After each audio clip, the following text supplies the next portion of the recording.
In spring of 2020, the shift to virtual meetings was sudden as it was traumatic for many people working in businesses across all industries as they scrambled to keep operations running during a global pandemic.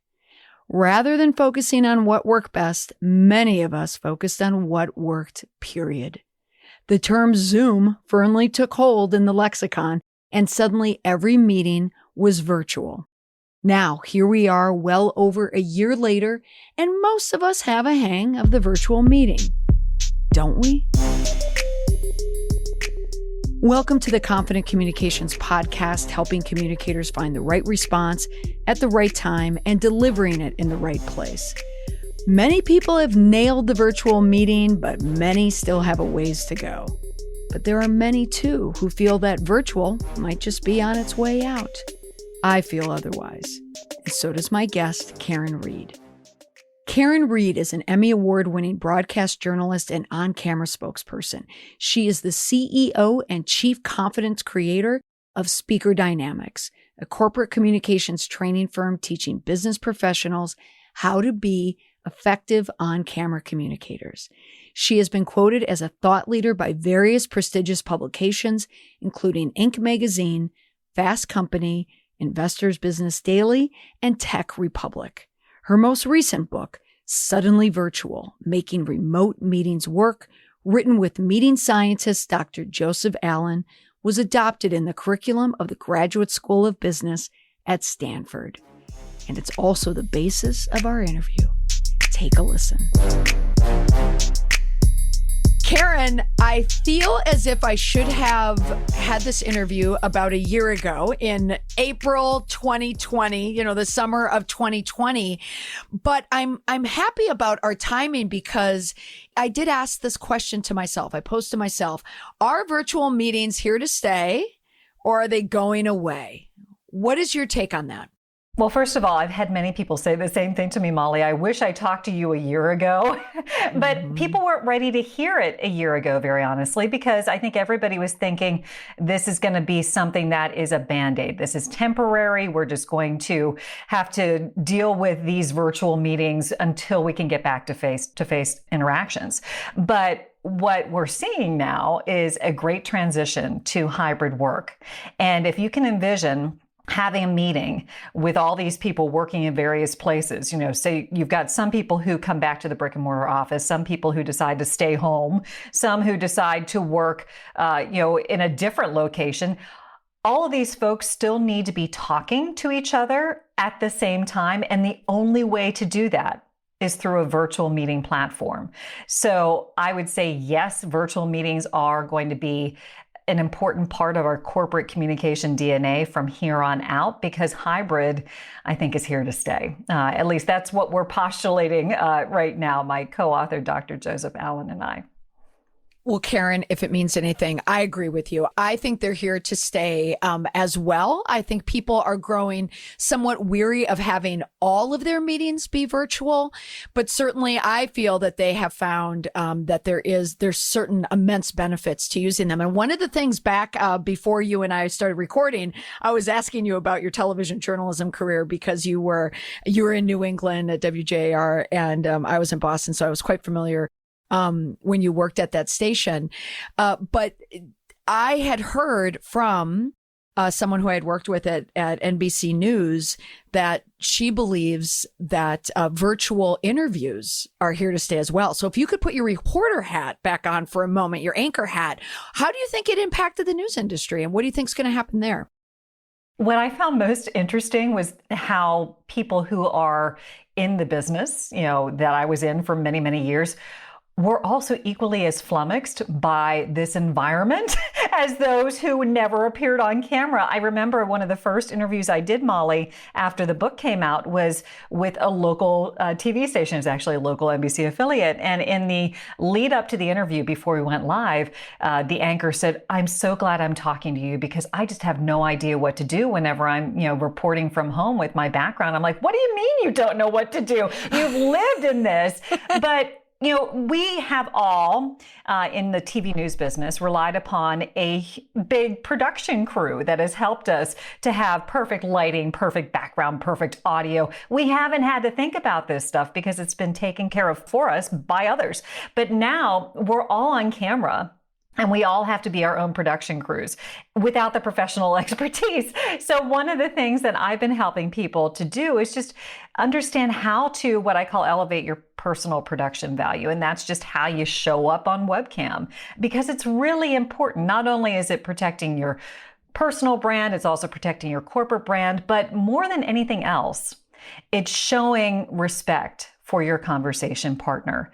Because if you show up with your face in shadow and with really bad, crackly audio, that's kind of rude. And it also impacts your ability to convey your message effectively. So if you would have talked to me, a year ago, Molly, you probably wouldn't have said, hey, let's talk a little bit about lighting. You probably would have had different questions at that time because you wouldn't have realized just how pivotal something like that is. But now people are being more strategic. Your book, Suddenly Virtual, Making Remote Meetings Work. The timing of it is amazing because, as we've both established, they are here to stay. It's not going to be all of our communications, certainly, but I agree with you that this idea of presenting virtually not only is going to be here for quite some time, but it certainly shapes a person's reputation and how they appear on camera and, right. In a virtual environment. So let me ask you this first question. What problem are you hoping to solve with the book that you wrote? Well, a lot of people are realizing that the skill set required to run a meeting in person is very different from the skill set required to run an effective meeting virtually. Communicating through a webcam is very different than meeting with somebody face to face. And there are a couple of barriers to your communication. First of all, when we're talking to people face to face, we're usually trying to read how our message is being greeted. Maybe somebody's nodding along like you are right now, Molly, or somebody's nodding off, and you change your delivery based upon the feedback that you're receiving. But if you're talking to a camera, you don't get that feedback. And even if you're in a virtual meeting where both people have their cameras on, you still are limited in your ability to read that nonverbal feedback. So that creates a barrier to our effectiveness. Secondly, for the first time, most of us are seeing ourselves communicate in real time for the first time, as mentioned, and that can be disconcerting and distracting. So whenever you see yourself on the screen, oftentimes I see folks who are monitoring their performance and they are hypercritical of their physical selves. They see things that no one else sees. So for example, I always work with people in on-camera communication doing like a baseline presentation at the beginning and then a post-training presentation at the end where you see the big growth that they've made. And I was working with a client who had made huge strides. I'm watching her video. We were in person at the time. My back is to her. And I'm just so excited by what I'm seeing. And I turned around and said, "What did you think?" And she said, "My right eyebrow is higher than my left eyebrow." And I was like, "What are you talking about? No one is noticing that." But she did. So we have to take away this inner critic that has a tendency to speak very loudly, but not accurately. And then, the last thing is just, understanding that when you talk to a camera, you're not performing. It's not a performance. It's actually just a conversation. But when you bring a camera into the equation, sometimes people just feel like, oh, I'm performing. And they go into this presenter mode where they lose their true selves. And what works whenever you're communicating through a webcam is just being authentic, just being you. Don't seek perfection. If you seek perfection, it's an unattainable goal. So just try to be yourself, because that's what's going to feel really good to your audience on the other side. Authentic communications always comes out on video, and you could see that. And Karin, it's so funny that you had mentioned someone worrying about their eyebrow, because yesterday I delivered a webinar. It was a 90 15-minute webinar. And webinars it's just you and a black screen. You're not even on a Zoom box with anything. And it is absolutely exhausting. And you don't see anyone there. So that lack of feedback is discerning. So all I could do is see myself. And I was focusing on the fact that I feel as if my teeth are slightly moving in my age, that maybe I grind my teeth because I'm noticing, do I need a retainer? Like you do, you get fixated. It's one of the challenges of webinars. So your book, Suddenly Virtual, does that appeal to people who, as I just mentioned, presenting on camera, either in a keynote or a webinar environment, or for people who are simply organizing or facilitating a meeting? I would say both, because, virtual presentations can be just talking to one person. Or it can be managing, a large, all hands meeting. It really has cross-pollination between both roles. And I would say that it also is valuable for people who are just attending, because there is a lot of virtual meeting etiquette that is not understood and can take away from the overall experience. And, one of the things that I always push is understanding that participation is key. And whenever we are in this environment, a lot of times we have a reliance upon the default position of passive observer, because we have been conditioned to engage with screens as watchers, as observers. We watch TV, we watch a movie, but now we're being asked to be active participants through a screen. And it can be really difficult to get people off of that default passive observer position. So it requires you as a leader to constantly be thinking about ways to get people to do stuff. And then as an attendee, to actually step up and hold yourself accountable by participating whenever it's being asked of you. Karin, here's a question, and I am almost certain that you did not address this in your book, because I feel as if this issue has only come up recently. Like, we needed some time and attrition to happen for this for this quandary to present itself, at least for me. When maybe it's a matter of semantics. You have presentations, you have workshops, and you have webinars. If you have a webinar where you do not see people, it's almost one way in a sense. You're just seeing one person on camera. Is it expected that you need to engage, or is that the environment where the participant is allowed to stand down and just watch? It depends on what they want you to provide. So, I do webinars all the time, and there are some who want me to just basically provide information. I am educating folks, but even in that situation, Molly, I would say that it's important still to at least seek indirect engagement. So, for example, asking a rhetorical question.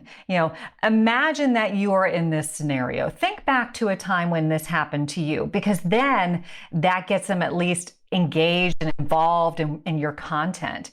It is very difficult to maintain full attention on somebody who's just talking at you, especially for an hour and a half. So I would still be looking for ways to bring them in, even if they can't do the direct participation, which would be like, for example, putting questions in chat, or, actually being able to speak up and ask a question. Polls are something that I use a lot as well, just because it's getting people to do things. And also it gives me a snapshot, into how people are feeling about something. But you have to be really mindful of the timing, I would say, of anything you do virtually. So, Dr. Allen is my co-author. He's a meeting scientist, and even he experienced the shift in his classroom. He is a professor at the University of Utah, and he went from doing 45-minute lectures, which would be kind of standard, to 7-minute lecturettes. And he would do the 7-minute lecturettes. Lecturettes. That's what he called them. I can't take credit for that. I do too. And then after the 7 minutes, he would do this really deep discussion with his students, and he found that people stayed so much more engaged. So, for example, I do a 3-hour workshop typically on effective virtual video communication. If you tell people they have to be there for 3 hours straight, they start to freak out. But time and time again, people say, oh my gosh, the 3 hours went so fast. And that's because I have it chunked so that there is something that is changing up every 5 to 7 minutes. So it's not a matter of me sitting there and talking at them for that long. It's a matter of, I'm going to deliver content and then we're going to play with it. And you're going to be expected to like play with it with me. Right. And I think it's really critical. And that's why it requires so much more intention and preparation for anything virtual versus if you do it in person. When you're in a virtual meeting, any sort of missteps will be exaggerated and you can't make up for them as easily in a virtual environment. So that means, for example, if you get down to basics on virtual meetings, you've got to have an agenda. You've got to let people know what is going to be discussed. Timestamps for the agenda, even better, because then they know, how it's going to move along. Start and end on time. Make sure that you have the right people in the room. This is not a time to bring people just to kind of be flies on the wall, because if you're looking for a sweet spot for virtual meeting size, you're talking 5 to 7 people. Right. If you get beyond that, it becomes very unwieldy. So it's getting back to best practices for meetings in general, but then adding some on top of that, just to make sure that you're getting what you want out of those meetings. Well, so then let's go to some practical tips for video meeting participants, people who are facilitating, and what you might be asking for your participants. Let's just start with the most basic. What should be the first thing that you need to focus on? Well, and I'm going to think kind of linearly on this. So the first thing you want to do is make sure that you put the time in advance to plan out how you're going to run your meeting. Don't just try to wing it, because frankly, we're all dealing with back-to-back-to-back meetings all day. A lot of them are video oriented, and that's exhausting. We've all heard about Zoom fatigue, about WebEx weariness, and it's not the platform's fault at all. It's user error is what I would say, because we have this over-reliance upon video touch points. Not every interaction needs to be a video meeting. Oftentimes it can be, a text, it can be a phone call, it can be a message in a Slack channel, or it can be asynchronous video, which I think is something that's really interesting to watch develop. Asynchronous videos where you record yourself and you send off a little video snippet. That I think is going to be the new thing that's really going to grow over the next year or two. But put the time in advance, make sure that it needs to be a meeting. If you're going to have the meeting, you want it to be shorter and purpose driven. So rather than having 10 agenda items, have 2, and then actually get through them and get stuff done. And then make sure that they know the purpose of the meeting and what the intended goal is. If it's to make a decision on something, make sure people are aware of that. And then if it's with an external stakeholder, you probably want to encourage them to turn their webcam on. You can't make people turn their webcam on. That's not a good policy. But I know it is. That is to me one of the most frustrating parts about facilitating a meeting is when you have someone who chooses. It's like the equivalent to me if you're in a room delivering a workshop is if someone took their chair and turned around. Yeah. And honestly, what it does is it diminishes their presence. And presence like with a capital P, because there is an on-camera bias. And you probably know this as a facilitator where you're probably going to call on the people who have their cameras on, or you end up engaging with them more. And so by turning your webcam off, and I would put this in the category of like a smaller environment, you're missing out on a chance to really get the most out of that meeting. Now, if you're on one of those giant calls where people are just basically sharing information and you've got like 100 boxes, I don't see a whole lot of value in having your video on at that point because you're just receiving information. What I think would be interesting and what I'm kind of playing with right now is the idea of having like designated on-camera people for those situations, where maybe you have 5 people who are willing to have their camera on during your presentation, so that you can get some of that nonverbal feedback. Because as you know, like those nods really help you as a presenter. So that is something that I think might be coming into play. I like that idea. I might be swiping that from you right now. I see the benefit of that because you're not relying on the small core people who have to be on for the entire training, but they know that there's a carousel, if you will, of when they need to be on. That's a great idea, Karin. I like that. Yeah. Well, thank you. Yeah. So, if we're talking about like having your camera on in that small setting, that's really critical. It's critical for the presenter, obviously, to have their camera on because we communicate not just with our words, with our tone of voice, we communicate with our whole bodies. And if you have your camera off, your body language is silent, makes it really difficult to understand the intent of your message. And if people don't have the camera on in the audience, then you can't read the impact of your message as well. So what I suggest are 2 ways to try to get people to turn their webcams on. Right in the calendar invite, you can let them know, hey, I plan on using my video. I find it valuable because XYZ. Maybe you say, I like to be able to put a name with a face, or I find that it makes for a richer meeting experience for everybody. Whatever your reason is, what that does is it starts them thinking, that might be, a reason for me to turn my video on, and maybe they'll reciprocate. But say you get into the meeting, they don't have their camera on. What you can try is making a small ask. So at the top of the meeting, you can say, hey, one of the things that I really miss in our pandemic, COVID world is just seeing people's faces. So would you mind just turning on your camera briefly, just so I can see your face? And then if you don't feel comfortable, feel free to turn it back off. Oftentimes people will keep their camera on from that point on because it is like ripping off the Band-Aid. Once you get them through the process of turning it on, they're more likely to keep it on. So those 2 suggestions to encourage webcam use. Very soft. It's almost like a Southern genteel way of, appealing to them, to their good graces. Okay. So then let's talk about the on-camera position. What do you need to consider for a camera position? You want to have your camera at eye level. And oftentimes this doesn't happen because people are using the webcams embedded in their laptops and they keep it down on their desks. So they look like they are looking down on their conversation partner because the camera is lower than their eye level. The other thing I see happening is people have gotten external webcams and then they perch it on the top of their monitors and then they're looking up. But when you look up, in some ways you are undercutting your authority because you look like a little kid asking a parent for permission. So you want to figure out a way to get your camera at eye level. So 2 ways you can do this. If you are using your webcam that's in your laptop, simply raise the laptop. You can stick it on a stack of books, on a box. I had one client use their kid's lunchbox. So whatever it takes.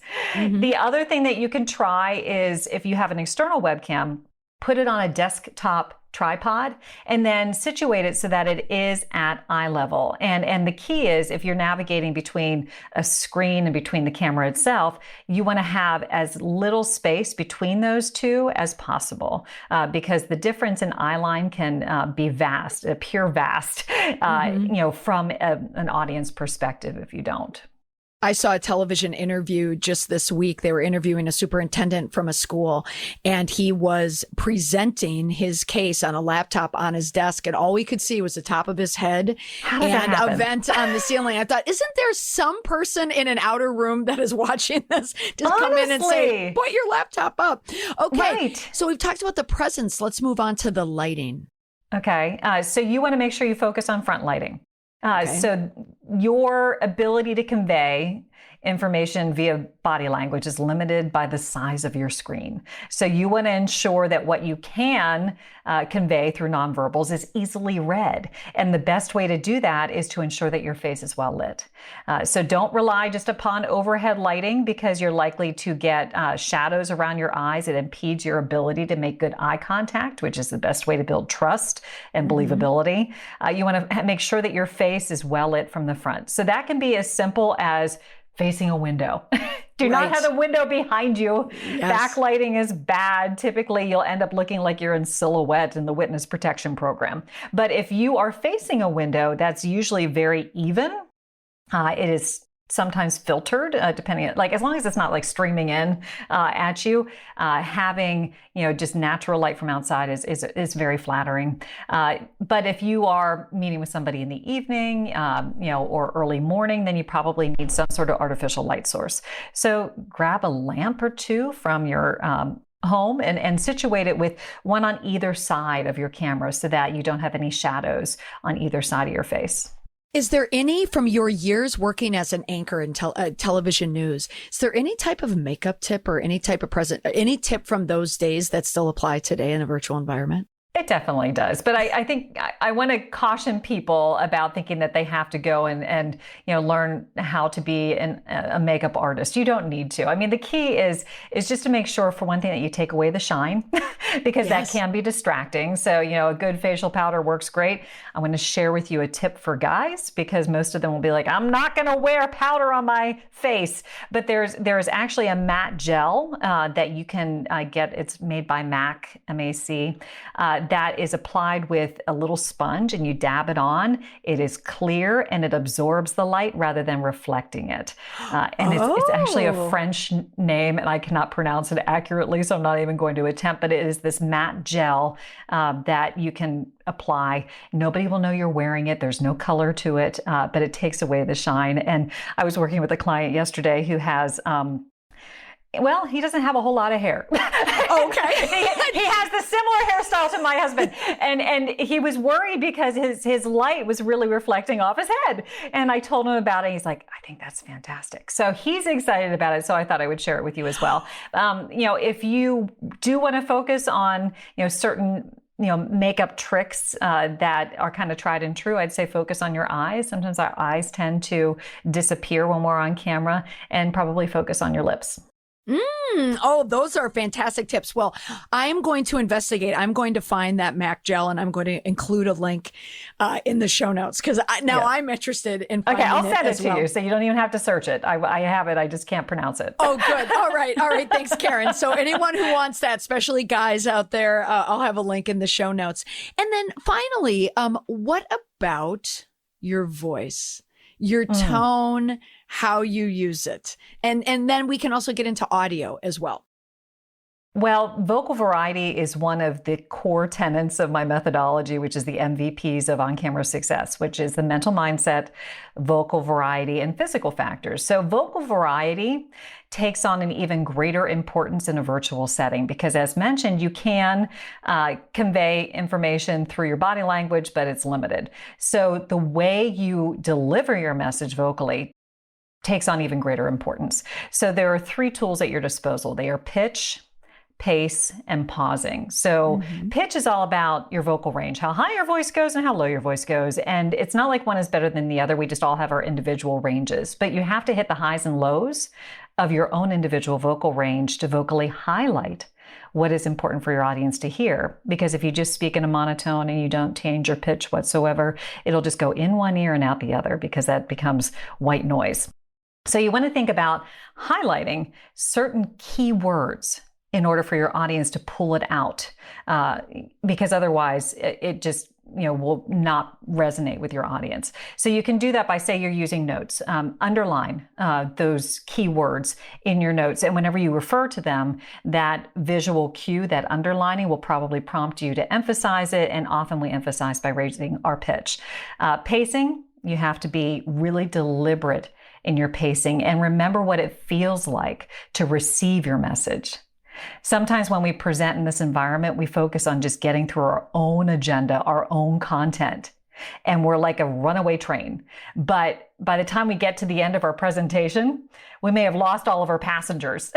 Right. You have to take a breath. You have to deliver slowly enough that they are able to hear it once and digest it the first time through, because maybe somebody will ask you to repeat yourself. They probably will not. And then pausing, so critical, so difficult to do in this environment because you feel like you're presenting in a vacuum sometimes. You don't have the ambient noise you normally have if you are in an in-person, face-to-face setting. You don't have the murmur of conversation. You don't have the big HVAC system kicking on and off. And sometimes we forget to take a breath. But those pauses are so important for comprehension. So what I suggest is if you want a key takeaway to resonate, count 1,001, 1,002 in your head before moving on to the next thing that you're going to say, because it's critical for them to be able to hear it and ruminate upon what you just said and let it sink in. Okay, so just 2 seconds, 2 Mississippis is what you need after you speak. So your MVP philosophy, that is a part of your Speaker Dynamics series that you have? It is. So the first book I wrote was On Camera Coach, and it was all about helping business professionals to be better on-camera communicators. And, the reason why that came to be is when I left TV news, I became an on-camera spokesperson. And oftentimes I would have somebody who was not an on-camera professional, but rather like a CEO or even a software developer appear on camera alongside of me, and they were expected to perform at the same level of skill, and that often did not go well. So yes. I recognized that business opportunity because I actually had a C-level executive say, "Hey, I really need help with this. Do you think you can help me be better on camera?" And I thought, I think I can. Yeah. and so that was a decade ago, and I came up with a curriculum that I have honed over time. It really has resonated quite well with my clients. And one of my clients said, "Hey, you really should write a book." And I said, okay. And then I actually went to the publisher. They were excited about it. So that was the beginning of my, I guess, writing career, which I had not anticipated. So On Camera Coach came first. That's where you find the MVPs of on-camera success. And then the second book is kind of taking those video communication skills and putting it even more into that corporate use case of virtual meetings. Oh, Karin, I have enjoyed this conversation because you offered so many snackable insights that people can easily remember when they are in a virtual environment. I'm going to ask you one last question. Is there any speaking, meeting, facilitator hack that you provide to people if they need to know one thing? Like, what is that one hack that can help them? I would encourage you to engage with the lens. So a lot of times people want to look at the people on the screen because they think that they're making eye contact by doing so, but you are doing the exact opposite. If you want to speak with impact, you need to not only be looking at the camera, but focusing your energy through the camera, because the camera is the conduit to your conversation partner. I love that last line. That's very good. That's a good subtitle of a book. So speaking of, Suddenly Virtual, Making Remote Meetings Work by Karin Reed, and also your co-author, Joseph Allen, as well. I will have a link in the show notes to the book. Karin, thank you so much for taking the time to speak with me. I feel like I will need to check in with you again when we go down the road a bit, and because I'm sure that this virtual environment will probably transform into, another type of communication channel that people will need to master. And something tells me that you will be just the person who will know how to do that. Well, we're working on the next book, Molly, which is about hybrid meetings. No, you're already doing it. We're already doing it. So you can look for that. And I'd love to come back and talk to you about that at a different time. Karin, done and done. Do you have a title yet? We do. Oh, you're not? Suddenly, no, I will tell you, Suddenly Hybrid, Managing the Modern Meeting. Oh, I love that. Thank you. Congratulations. What a wonderful idea. Okay. When is that book released? Well, it's being written right now, so everything is sort of tentative, but the idea is to have it released in January 2022. Oh, Karin. All right. Well, then we will be speaking with you again. Thank you so much for sharing your tips on how to make these remote meetings work in 2021. And then in 2022, we will speak to you about hybrid. So thank you so much. Sounds great, Molly. Thank you. My thanks to guest Karin Reed for giving us this indestructible tip about virtual meetings. It's that quality matters. Now that we are over a year beyond the initial days of the pandemic, people expect polish with both sound and visual. Virtual, in some capacity, is here to stay. For more information about Karin, you can find her at speakerdynamics.com. You can also find her on Twitter at speakerdynamic. That's all for this week on the podcast. Thanks for listening. Bye for now.